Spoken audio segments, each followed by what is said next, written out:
Well, while Mom and Dad might find this kind of hard to believe, I actually do buy fruit a lot of times at Walmart. And sometimes it's really hard for me to find the right kind of fruit. Like, it's either full of soft spots, or it's rotting, or it's really just not as fresh as I would like it to be. And honestly, when you're buying fruit, you never really know what chemicals might have been sprayed on it. So that's always kind of a concern of mine. But even if you are finding good fresh fruit, it's generally expensive, especially with our bad economy. Gasoline prices are going to be going up this summer, and with that, food costs also goes up. So that's why I'd like to propose the idea of planting a small, private orchard over in that field right over there, to kind of help solve some of these problems that we experience. According to Mary Audette, who is an author of a bunch of articles on a website about home orchards, by growing your own fruits, you can be sure that your family will have a source of healthy fruit for years to come. Taking the time to prepare and plant now is just smart planning for the future. But of course, at the same time, there are lots of concerns when you're thinking about doing something like planting an orchard. However, planting and tending an orchard might not be as difficult as you necessarily assume. In order to get a better feel of, the practicality of planting your own home orchard, we'll first examine the basic benefits of having your own orchard. Secondly, we'll talk about some of the proposed solutions to some of these problems that come up when you're speaking about planting an orchard. And thirdly, I think it's a good idea to go over some of the basic, parts of what it means to plant an orchard and to tend it as well, so that you have a good idea of what all of that includes. There are lots of benefits for the family if you're planting an orchard. It provides healthy fruit, a cleaner environment for the world in general, and also can add value to your property. It's really nice to be able to control what you're eating, to know what you've planted, what has been sprayed on it, what pesticides have been used.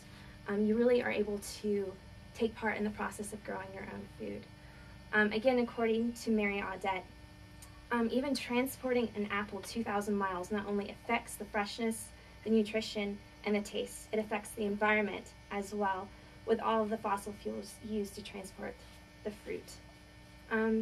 So honestly, being able to grow it locally is good for your own personal environment, and also you're not having to waste fossil fuels like gasoline in transporting your own fruit.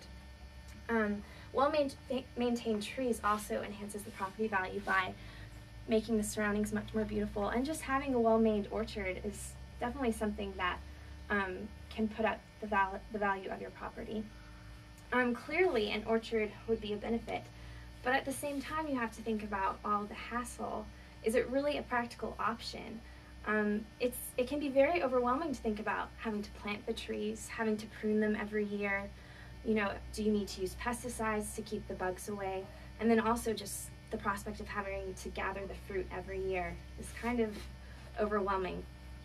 I would like to propose that dwarf-sized trees would actually be a really good solution to many of the problems.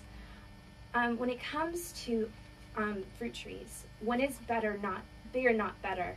When more size takes up too much space, time, energy, costs, and extra money. This is certainly the case with your standard apple trees, says Miklos Faust, who's the head of the Agricultural Research Service. They have a fruit laboratory there, which he works with. Your general dwarf tree is usually about 5 to 10 feet in height. It usually doesn't grow much taller than that, which means there's often not really a need to use a ladder when you're working with these trees. You can just use a footstool or do it by just standing on the ground.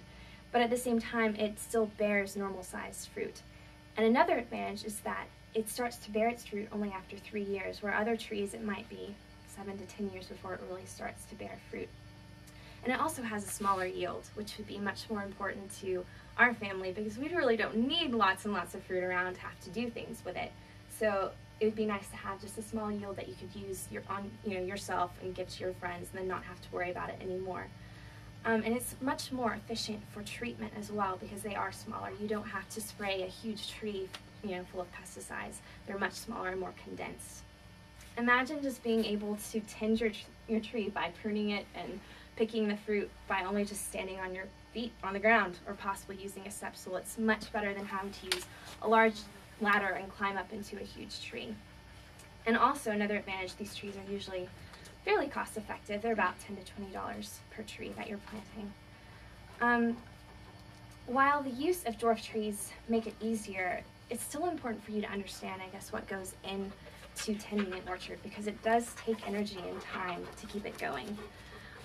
First of all, you have to plant your trees in the fall, and location is very, very important.